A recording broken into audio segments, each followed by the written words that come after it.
Hi all. சின்னவங்கலேருந்து பெரியவங்க வரை ரொம்ப விரும்பி சாப்பிட்ற பன்னீர் பட்டர் மசாலா வீட்லயே ரெஸ்டாரண்ட் லெவலுக்கு எப்படி சிம்பிளா செய்யலான்னு பார்க்கலாமா? அதுக்கு நம்ம ஃபஸ்ட்டு பேஸ்ட் ரெடி பண்ணணும்.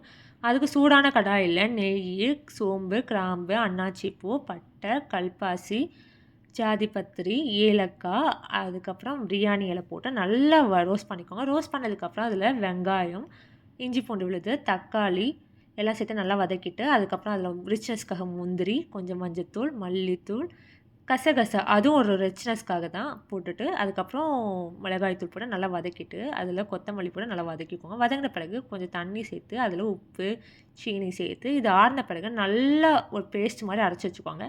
அதுக்கப்புறம் ஒரு சூடான கடாயில பட்டர் போட்டு, பன்னீர் போட்டு, பன்னீர் மேல கொஞ்சம் கரம் மசாலா, மிளகாய்த்தூள், உப்பு போட்டு நல்லா பெரட்டி எடுத்துக்கோங்க.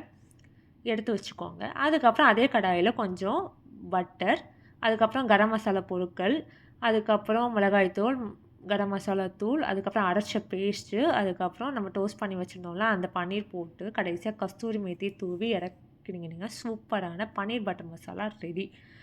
இத நீங்க நான், சப்பாத்தி, தோசை எதுனாலுமே தொட்டு சாப்பிடலாம். இந்த மாதிரி ஈஸி டேஸ்டி ரெசிபி வேணுமா? மறக்காம சப்ஸ்கிரைப் பண்ணி பெல் ஐகான் கிளிக் பண்ணுங்க. தேங்க் யூ ஃபார் வாட்சிங்.